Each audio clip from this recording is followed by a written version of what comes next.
ये सबसे बड़ा जो संगठन देश के अंदर जो खतरा पैदा कर रहा है वो आरएसएस संघ परिवार कर रहा है।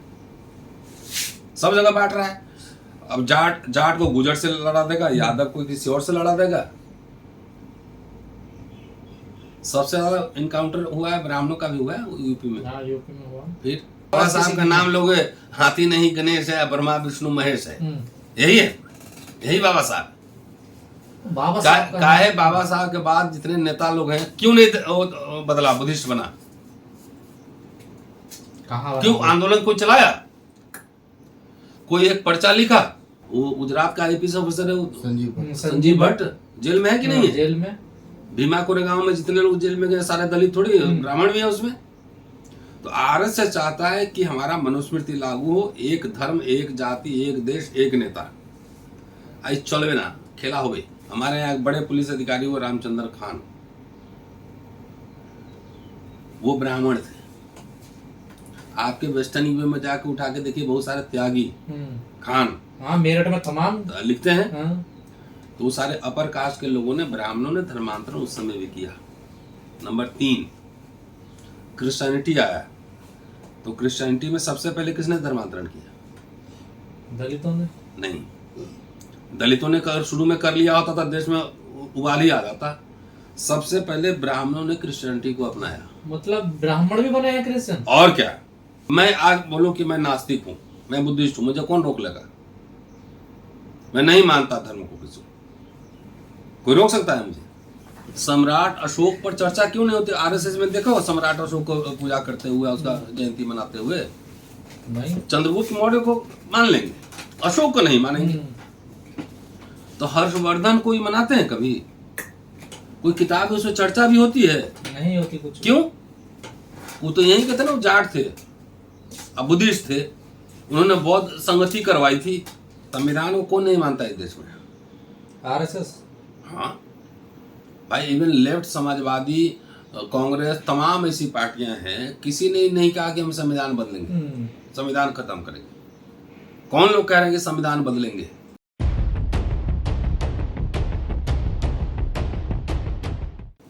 सर, देश में पेपर लीक हो रहे हैं, बच्चे सड़कों पर हैं, देश में बेरोजगारी है, प्रधानमंत्री खुद कह रहे हैं कि देश पे संकट है, लेकिन मीडिया ये कह रहा है कि शामली में आयुष मलिक मोहम्मद अली क्यों बन गए, उन्होंने धर्म परिवर्तन क्यों कर लिया? सबसे बड़ा मुद्दा यही है मीडिया के लिए सर। मीडिया पे तो बात नहीं करेंगे हम, खुद ही मीडिया पे बात नहीं करते हैं।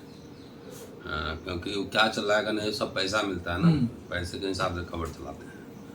अभी बहुत शानदार काम एक प्रियांक खरगे ने किया, जो कर्नाटक के होम मिनिस्टर है। ये लोग कह रहे थे ना सीए एनआरसी में कागज दिखाओ, कागज दिखाओ। तो प्रियांक ने सीधा कहा है ना कि आरएसएस अपना कागज दिखाओ।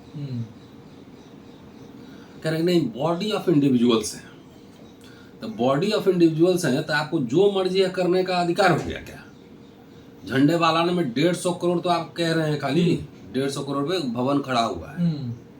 तो बॉडी ऑफ इंडिविजुअल जो चाहेगा देश में कर लेगा, कोई कानून इस पे लागू नहीं होता है। तो क्या आरएसएस रजिस्टर्ड होगी? बहुत बढ़िया काम किया है। मैं तो चाहता हूं कि भविष्य में प्रियांक होम मिनिस्टर बने देश का। नहीं, जैसे उन्होंने कहा कि अपने कागज तैयार रखिए, तैयार होने तो बैन करो वहां पे। कोई एक्टिविटी करेगा तो एकदम कानून सख्ती से निपटो। तो बॉडी ऑफ इंडिविजुअल्स आप कह रहे हैं, और बाकी दूसरे इंडिविजुअल को कोई राइट्स नहीं। हमारा बोलने का अधिकार नहीं है, अपने हिसाब से रहने का अधिकार नहीं है, अपना धर्म चुनने का अधिकार नहीं है। संविधान में लिखा हुआ है कि क्या लिखा हुआ? संविधान, हर व्यक्ति अपने हिसाब से धर्म चुन सकता है। हाँ, स्वतंत्रता है उसको, है ना, धार्मिक स्वतंत्रता है। अच्छा, संविधान को कौन नहीं मानता इस देश में? आरएसएस। हाँ भाई, इवन लेफ्ट, समाजवादी, कांग्रेस, तमाम ऐसी पार्टियां हैं, किसी ने नहीं कहा कि हम संविधान बदलेंगे, संविधान खत्म करेंगे। कौन लोग कह रहे हैं कि संविधान बदलेंगे? तो बीजेपी आरएसएस का, आरएसएस बीजेपी करे या साधु लोग कह रहे हैं जिसमें आंख भी नहीं है, पढ़ा लिखा भी नहीं, निरक्षर हुआ, निरक्षर भट्टाचार्य। जेपी सर बोलते हैं निरक्षर भट्टाचार्य। तो ये कह रहा है संविधान बदलेंगे। तो संविधान बदलने का क्या मतलब है? संविधान बदलने का मतलब ये है कि मनुस्मृति के हिसाब से हम चलाएंगे। तो हम किसी को स्वतंत्रता नहीं देंगे, धार्मिक स्वतंत्रता नहीं देंगे, ये नहीं देंगे, कुछ नहीं देंगे। जिस वर्ण में, जिस जाति में पैदा उसी के हिसाब से काम करो, यही बात है ना। आप इतिहास में सम्राट हर्षवर्धन का नाम कितना सुनते हैं? बहुत कम। क्यों? कोई साजिश होगी भाई वो तो बुद्धिस्ट थे ना, जिनका नाम लिए। जाट यहाँ तो बुद्धिस्ट हिंदू धर्म अपनाने से पहले बुद्धिस्ट थे। मतलब भारत में जो जाट हैं पहले बुद्धिस्ट थे। और क्या? तो सम्राट हर्षवर्धन पे चर्चा क्यों नहीं होती?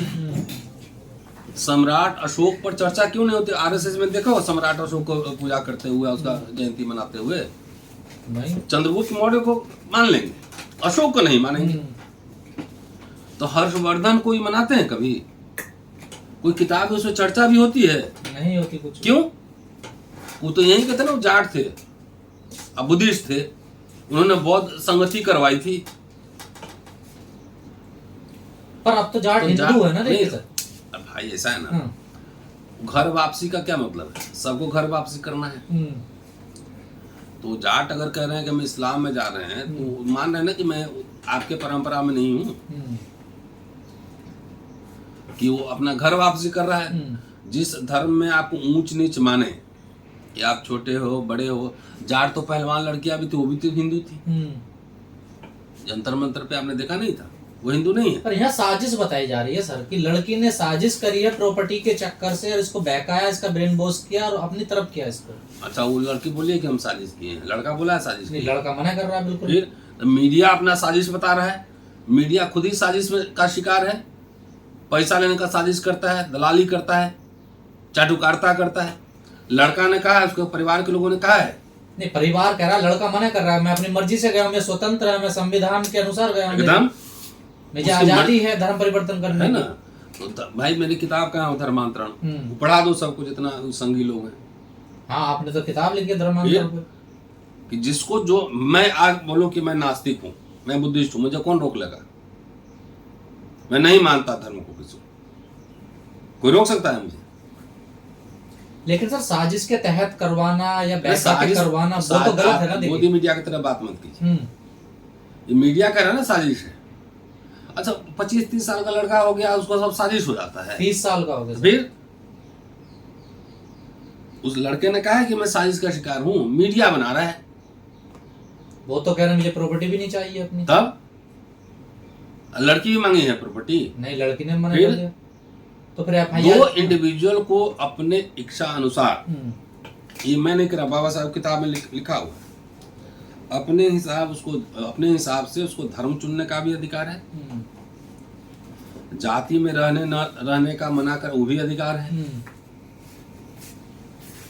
तो आप धर्मांतरण कानून जो बना रहे हैं, जहां जहां बीजेपी का शासन है वहां पे कानून बन रहा है, उत्तराखंड, मध्य प्रदेश, जहां जहां देखो। क्यों कि आप उसी बाड़े में रखना चाहते हैं। धर्मांतरण कौन करता है?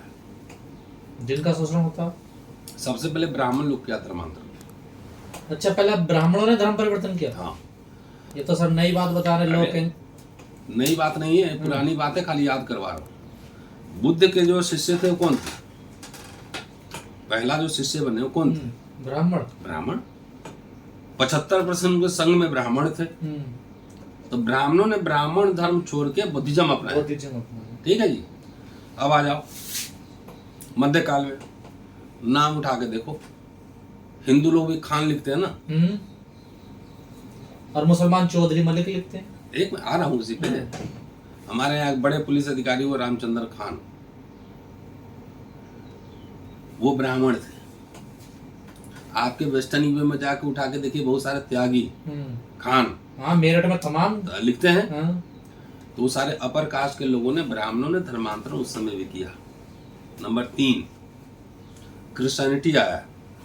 तो क्रिश्चियनिटी में सबसे पहले किसने धर्मांतरण किया? दलितों ने। नहीं, दलितों ने शुरू में कर लिया होता था, देश में उबाल ही आ जाता। सबसे पहले ब्राह्मणों ने क्रिश्चियनिटी को अपनाया। मतलब ब्राह्मण भी बने हैं क्रिश्चियन? और क्या, ब्राह्मणों ने अपनाया, सबसे पहले ब्राह्मणों ने अपनाया।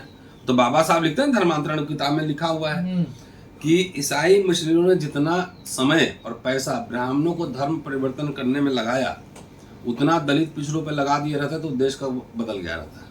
दूसरी बात कह रहे हैं कि ब्राह्मण वहाँ गए, लेकिन अभी वहाँ प्रिविलेज अपना बरकरार रखे। इसलिए आप जाके देखिए, ईसाई दलित का अलग गिरजा होगा और ब्राह्मण का अलग होगा। अच्छा, यहाँ भी अलग अलग है हाँ। मतलब। अब आइए, गुर्जर जाट दोनों खेतिहर समुदाय हैं, है ना, मवेशी और खेती है ये। तो गुर्जर मुसलमान है कि नहीं? बिल्कुल है। बकरवाल, इकरा हसन को देख लो फिर सर। तो गुर्जर मुसलमान भी है, हिंदू भी है, जाट मुसलमान भी है, हिंदू भी है, चौहान, ठीक है, एक हुक्का एक साथ पीते हैं। हाँ? तो आरएसएस के एजेंडा जो है ना कि सबको उसके दड़बे में रखो, बदलने मत दो। इसके खिलाफ तो लड़ाई चल रही है। मैं तो सैल्यूट करता हूं कि जो धर्म, जो समाज तुमको नीच ऊंच नीच माने उसको बंद करो, मत मानो उसको। पर ये स्थिति तो दलित आदिवासियों के साथ होती थी ना सर, तभी तो वो बौद्धिस्ट या ईसाई बनते थे। ये तो जाट है सर, पावरफुल कम्युनिटी है पश्चिमी उत्तर प्रदेश में। तो सर ये देखिए तो मजबूत है ये तो। 14 साल में, 12 साल में ये तो समझ में आ रही ना अब जाट को, गुजर को भी, कि उनकी बात हम नहीं मानेंगे तो हमको पिटाई लगेगी। यही बात है ना। आरएसएस के एजेंडा पे चलो, नहीं तो पिटाई लगेगी। यही बात है ना मोटामोटी। चाहे ब्राह्मण भी क्यों नहीं हो, जो आरएसएस के खिलाफ वाला ब्राह्मण है वो जेल में नहीं है अभी। हाँ बिल्कुल जेल में। वो गुजरात का आईपीएस ऑफिसर है वो संजीव भट्ट, जेल में है कि नहीं है? जेल में। भीमा कोरेगांव में जितने लोग जेल में गए सारे दलित थोड़ी, ब्राह्मण भी है उसमें। तो आरएसएस चाहता है कि हमारा मनुस्मृति लागू हो, एक धर्म, एक जाति, एक देश, एक नेता। आई चलवे ना, खेला हो गई, चलेगा नहीं सर। जैसे आपने अब कहा, हमारे नेता सुनो, हमारे दलित नेता सब जो है ना, सब दो टकिया नेता है, सब जो है ना आरएसएस का पालकी ढो रहा है, हिंदू राष्ट्र का पालकी ढो रहा है। नाम गिनाओ, तुम ही नाम लो। चिराग पासवान, नाम लेते जाओ। जीतन राम मांझी, नाम लो। रामदास अठावले, नाम लो। और तो तमाम ही है। नहीं बोलो बोलो, हाँ। रुक, डर लग रहा है ना, डर रहा है, तमाम नेता हैं ऐसे। नहीं नाम लो आगे। हिंदू धर्म का पालकी ढो रहे हो ना, है ना। कोई गणेश ले रहा है, कोई परशुराम ले रहा है, कोई तलवार ले रहा है, कोई फरसा ले रहा है। बाबा साहब यही पढ़े हो। अब तुम डर गए, मैं जानता हूँ, एक नाम नहीं ले रहे हो। अरे सर वो तो कहते हम राजनीति कर रहे हैं ना। देखो कौन? यही सारे लोग। बाबा साहब क्या कर रहे थे? वो भजन कर रहे थे। उनसे बड़ा पॉलिटिशियन कौन होगा? बाबा साहब की तुलना इन लोगों से थोड़ा ही होगी। नहीं तो नाम मत लो। अच्छा, उनका सहारा ना लें, ना लो, भक्ति मत करो।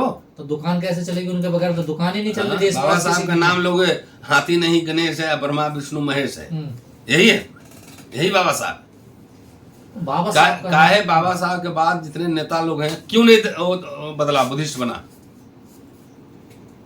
कहाँ? क्यों आंदोलन कोई चलाया? कोई एक पर्चा लिखा ना, एक किताब लिखा? तब बाबा साहब के नाम पे खाली दुकानदारी करना है नहीं, जैसे बीजेपी करती है। हाँ। तो हमारे दलित नेताओं ने जो ना बंटाधार दलित समाज किया है। बुद्धिज्म का क्या मतलब है? बुद्धिज्म का मतलब ये नहीं है कि सब लोग चीवर पहन के बुद्धिस्ट बन जाए। बुद्धिज्म का मतलब ये है कि आपको साइंटिफिक सोच होना चाहिए, है ना, वैज्ञानिक तर्क संगत बात करना। ये तो हमारे दलित नेता सभी भक्त बना रहे हैं। अब पिटाई रोज लग रही है। तुम्हारे राम राज में तो सबसे ज्यादा लग रही है, तो यूपी को ना सबसे ज्यादा कुटाई वहीं हो रही है दलितों को। यूपी में राम राज आ गया। पिटाई तो सभी की हो रही है, आप देख। नहीं अब दलितों की ज्यादा हो रही है ना। जाट से लड़ने में थोड़ा सा टाइम लगेगा। अरे तुम शामली से संबल और तमाम ये वेस्टर्न यूपी ले लो, मुस्लिम जाट हिंदू जाट है कि नहीं है? बिल्कुल है। हुक्का पानी पीते कि नहीं साथ में बैठे? बिल्कुल साथ है। आरएसएस में डिवाइड कर रहा है, दंगा कराएगा यही सब। खाना रोटी वहां भी खाता है, खाना पीना रहन सहन सब एक ही है ना। तो आयुष मलिक की कोई पहली घटना है? ये तो परंपरा पुरानी चली आ रही है। हम तो नाम गिनवा दिए। वैसे जाट लोग बुद्धिस्ट थे पहले, चौहान हिंदू भी होते हैं, मुसलमान भी होते हैं सब। तब तो आरएसएस का एजेंडा है। मीडिया का तो छोड़ो, दो टकिया मीडिया पे बात नहीं करते हैं। और आयुष मलिक ये कह रहा है कितना ही दबाव बना लो, कितनी एफआईआर कर लो, कितना ही मुझको डरा लो, लेकिन मैं अडिग रहूंगा, मैं अब हिंदू नहीं बनूंगा। हाँ। मैं मुसलमान ही रहूंगा। देखो तो जिसको जो मर्जी रहने दो ना। तुम्हारे पेट में क्यों दर्द हो रहा है? मीडिया के पेट में क्यों दर्द? उसको व्यक्तिगत स्वतंत्रता है कि नहीं? संविधान ने दिया है कि नहीं? जो मर्जी है, जो धर्म मानो। पर हिंदुओं पे तो असर पड़ेगा ना सर। देखिए, या हिंदू राष्ट्र बनाने की बात हो रही है और हिंदू यहाँ धर्म परिवर्तन कर रहे हैं। धर्म शास्त्रों में हिंदू शब्द ढूंढ के दिखाओ मुझे। जीने की तो एक मतलब जीने की मतलब क्या? हिंदू कहाँ लिखा धर्मशास्त्र में बताओ? अरे सनातन तो है ना सर, देखिए सनातन बुद्धिज्म से आया हुआ है। चोरी मत करो, कभी हिंदू कभी सनातन, हाँ, चोरी चका, ये तुम्हें फर्जी, यही है फर्जी। कभी वैदिक बन जाते हैं। हाँ, तो हिंदू कुछ नहीं है। हिंदू सिंधु के पार वाले सब हिंदू है, तो मुसलमान भी हिंदू है, सिख भी हिंदू है। जब ब्राह्मण से पूछो हिंदू है। अभी जो है उत्तराखंड में एक केतन लाल लड़का है, हाँ, टीरी में उसको विभत्स तरीके से मारा है, वो हिंदू नहीं था। इससे मोहन भागवत का स्टेटमेंट आया है। और वो अपर कास्ट लड़की से प्यार करता कास्ट है ना पहले? हाँ। पहले धर्म है कि जाति है? पहले ये बताओ। जाति पहले है। तो फिर धर्म पहले की जाति है? जाति पहले। अगर तो जाति है तो बात खत्म हो गई। वो लड़का को मारा ना, मार दिया उसको। फिर आपको व्यक्तिगत दो वयस्क को मान लो, उसको अपने से रहने की आजादी नहीं है। सबको कौन कंट्रोल करना चाहता है? आरएसएस। अच्छा, आरएसएस में जितने बड़े बड़े नेता हैं, पूछो उसके मुसलमान से ब्याह हुआ है कि नहीं? सबके ज्यादातर रिश्ते हैं उनके तो। शाहनवाज हुसैन से पूछो। और यूपी वाले क्या नेता आजकल? मुख्तार अब्बास नकवी हैं। हाँ ना, पूछो ना। सर आप लोग आरएसएस पे इतने गंभीर आरोप लगाते हैं। मोहन भागवत लगातार कह रहे हैं कि सब एक हैं, आरक्षण खत्म नहीं करने देंगे। अभी 2 दिन पहले इंद्रेश कुमार जी का बयान आया है कि जो हिंदू मुस्लिम को बांटेगी वो पार्टी हारेगी देगी। अच्छा, एक काम करो, इंद्रेश कुमार से भागवत से जाके वो टिहरी वाला पे बयान लो। नहीं, वो ऐसे मीडिया को बयान नहीं देते हैं। ये बीजेपी या मोदी जी एजेंडा अपना सेट करता है ना, उसमें कहीं नहीं बोलता है। दलितों पे इतना अत्याचार बढ़ रहा है राम राज्य में, उससे बोला मोहन भागवत, इंद्रेश कुमार। आरक्षण पे तो बोले ना सर, देखिए आप कह रहे आरक्षण खत्म कर रहे हैं। आरक्षण तो खत्म हो गया, निजी सेक्टर में है आरक्षण। मोदी जो है ना, नेहरू से भी ज्यादा ऊपर चले गए। नहीं तो नेहरू ने जो बनाया था संस्थान, उसी को तो बेचे हैं। नेहरू जो बनाया था उसमें आरक्षण था सबको, SC ST वही सबको मिल रहा था, उसको बेच दिया, आरक्षण खत्म। ले लो आरक्षण। रेल पूरा बेच देगा, अडानी को दे देगा पूरा रेल। रेल मंत्री जगजीवन राम थे ना, लाखों लाख नौकरियां मिली थी वहां पे। अडानी को बेच देगा तो जाके आरक्षण मांग लेना। सॉल्यूशन क्या है? ये भागवत बोर्ड Z+ सुरक्षा का है मिली, खाता न बही और जो कहे सही। वो कोई संगठन चलाता है, कोई रजिस्ट्रेशन है, कोई मेंबरशिप है, Z+ सुरक्षा मिला। एजेंसियों को लगा होगा उनकी जान को खतरा है, लेकिन किस बात का खतरा है? तो तुम अब रजिस्टर कराओ ना, पहले मेंबर दिखाओ कहाँ है। आप रजिस्टर्ड हो जाएगी कह रहे हैं प्रियंका देवी। नहीं, करना पड़ेगा। ये सबसे बड़ा जो संगठन देश के अंदर जो खतरा पैदा कर रहा है, वो आरएसएस संघ परिवार कर रहा है। सब जगह बांट रहा है। अब जाट को गुजर से लड़ा देगा, यादव को किसी और से लड़ा देगा। सबसे ज्यादा इनकाउंटर हुआ है, ब्राह्मणों का भी हुआ है यूपी में। हाँ, यूपी में हुआ। फिर अपराधी होता है ना सर। ये तुम डिसाइड करोगे? ये तो पुलिस डिसाइड कर रही है ना। तो इतने अपराधी अभी नहीं है वहां पे, नाम गिनवाऊं मैं? ये नाम तो जो आरएसएस के पास चला गया वो अपराधी नहीं। अभी राम मंदिर में चोरी हुआ कि नहीं? हाँ, हुआ। पैसा कौन चुराया? वही लोग चुराए। और कौन चुराया? नहीं, उसमें तुम दलित अलाउड है जाने के? नहीं। पिछड़ा अलाउड है? मुसलमान अलाउड है? ना। अंदर कौन है? चंपत राय जी हैं, अरबोहन के लोग। पैसा कौन चुराया? उन्हीं पे आरोप लग रहे हैं। देख, अब ब्रजभूषण पांडे सिंह जो है, वो क्या बोला है कि हम बोलेंगे तो बहुत बड़े बड़े लोग हैं। जो राम के नाम पे पैसा लूट के चोरी कर रहे हो यार, सोचो। ये देश को अब समझ आना चाहिए कि इनके चक्कर में और जो भी आरएसएस बीजेपी के साथ जो भी दलित नेता सब है, उसका बाइकाट करें। परिस्थिति खराब है देश में। कैसे? सॉल्यूशन क्या है सर इसका? सॉल्यूशन क्या है? जन आंदोलन, जेल भरो अभियान, आरएसएस के झांसे में मत आओ, ये सॉल्यूशन है। जेल जनता भरेगी, विपक्ष जनता बढ़ेगी ना। विपक्ष भाई, नेता जब एक बार गांधी आह्वान करते थे तो लाखों लोग इकट्ठा होते थे ना, तो नेता को ही पोजीशन लेना पड़ेगा ना। कितना जेल है दिखाओ, भर दो जेल पूरा। चलिए, थैंक यू।